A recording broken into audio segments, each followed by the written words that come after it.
Let me tell you something that feels like a scene from a nature documentary but with a twist. Toronto, a city known for snow and skyscrapers, just welcomed a tiny pygmy hippo calf that's already making headlines. But here's what really grabs me: this isn't just another zoo birth. It's a story about survival, conservation, and the weird, wonderful way humans connect with animals. Think about it. How often do we see cities like Toronto linked to something as wild as a pygmy hippo? It's like the universe dropped a little piece of Africa into the heart of Canada, and I'm here for it.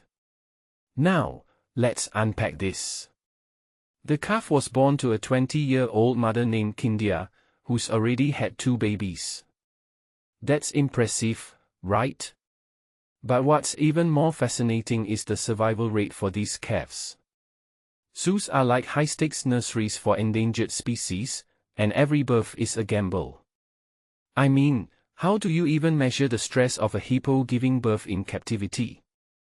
It's not like they have a midwife in a safari jacket waiting by. The fact that Kindia gave birth without complications?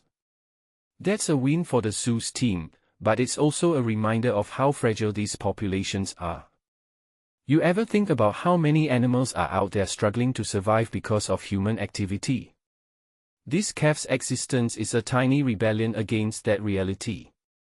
And then there's the name. The article calls her Mudang, which is a nod to the famous pygmy hippo in Thailand who became an internet sensation. But here's what I find wild: we're naming animals after viral celebrities now. Mudang wasn't just a hippo, she was a cultural phenomenon. Her birthday party in Thailand was a 3-day festival. It's almost like we've created a new kind of animal celebrity culture, where hippos' antics can trend on social media. But is that a good thing? On one hand, it raises awareness. On the other, does it reduce these animals to entertainment? I'm torn. I mean, if it helps fund conservation, maybe it's worth it. But I can't shake the feeling that we're blurring the line between wildlife and pop culture in ways we don't fully understand yet. Let's talk about the bigger picture. Pygmy hippos are endangered, with only 2,000 to 3,000 left in the wild. That number is terrifying. Habitat loss, logging, human settlements, it's all part of the same destructive cycle. But here's the thing: zoos are now playing a critical role in keeping these species alive. They're not just places for tourists, they act like institutions for animals that might otherwise vanish.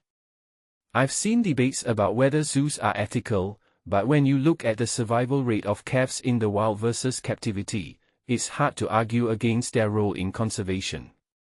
Still, I wonder, what happens when these animals are no longer endangered? Do we let them go back to the wild, or do we keep them in enclosures because we've become too comfortable with the idea of saving them? And then there's Kindia herself. She's a 20-year-old hippo who's already raised 2 calves. That's not just a record, it's a testament to her resilience. But what does it say about the zoo's breeding programs that they're relying on a single female to sustain a population?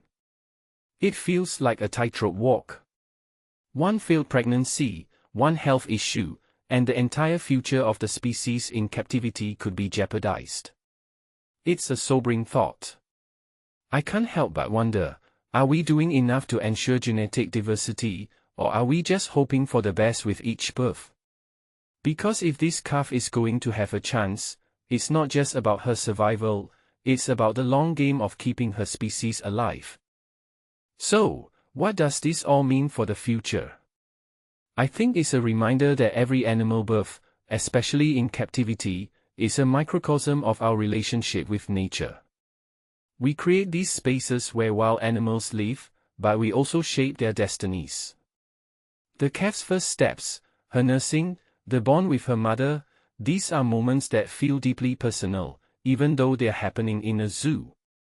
It's a paradox, we're both observers and participants in this story.